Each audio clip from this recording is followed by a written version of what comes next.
क्या आपने कभी कोई ऐसी फिल्म देखी है जिसे देखने के बाद लोग जिंदा नहीं बचे?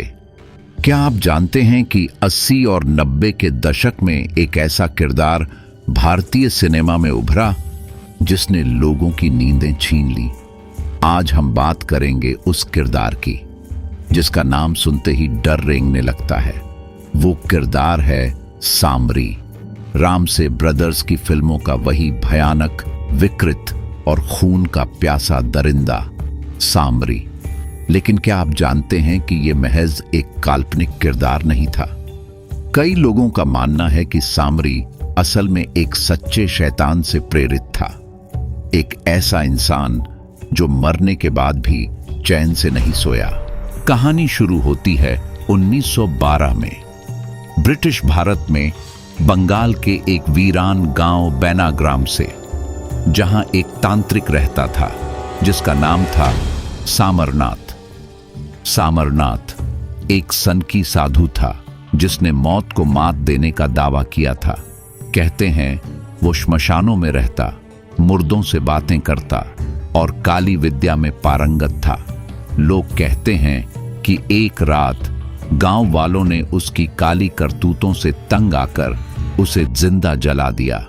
पर उस रात कुछ अजीब हुआ।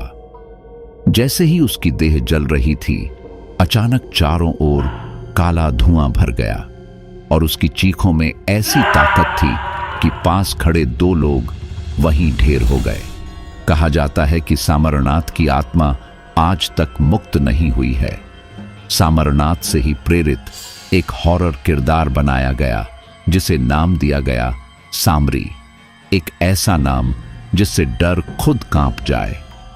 रामसे ब्रदर्स को सामरनाथ का किस्सा 70 के दशक में एक पुराने पुश्तैनी हवेली के चौकीदार से सुनने को मिला था। उसके बाद उन्होंने सामरी किरदार को लेकर सबसे पहले पुराना मंदिर फिल्म बनाई, जहां सामरी का किरदार पहली बार पर्दे पर आया और लोगों के रोंगटे खड़े हो गए।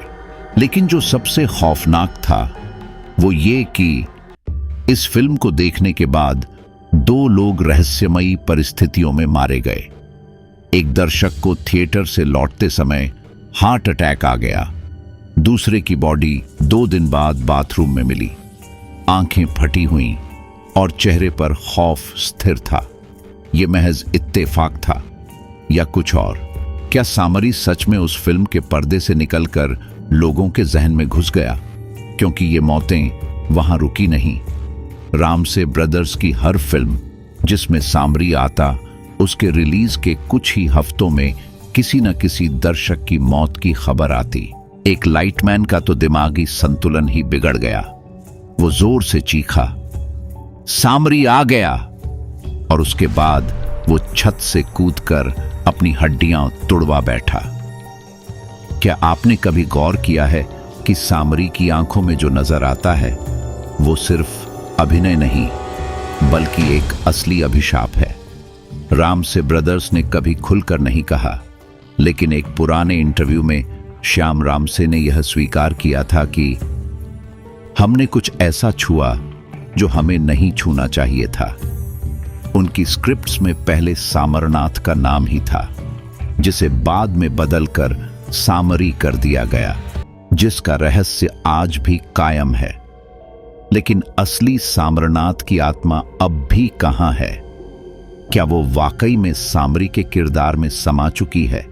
कहते हैं हर बार जब सामरी की फिल्म टीवी पर आती है, कहीं न कहीं कोई आयाम अपने आप खुलता है, कोई पर्दा बिना हवा के हिलता है, और कभी-कभी टीवी स्क्रीन पर एक चेहरा झलकता है जो सामरी से भी ज्यादा डरावना होता है। क्या आपने कभी महसूस किया कि कोई आपकी गर्दन के पीछे सांस ले रहा है जब आप सामरी की कोई फिल्म देख रहे हों? क्योंकि ये कोई आम फिल्म नहीं, ये एक आयाम है जो एक दरवाजा खोलता है उस आत्मा का जो अब भी भटक रही है। और अगर आप हमारी इस वीडियो को रात में अकेले देख रहे हैं तो वीडियो खत्म होने के बाद एक बार पीछे मुड़कर जरूर देखिएगा, क्योंकि सामरी अब भी जिंदा है, किसी न किसी स्क्रीन में, किसी न किसी आत्मा में। और शायद अगला नंबर आपका हो। अगर आप अब भी हमें सुन पा रहे हैं तो शुक्र मनाइए, आप भाग्यशाली हैं। पर याद रखिए, सामरी अभी भी मरा नहीं है।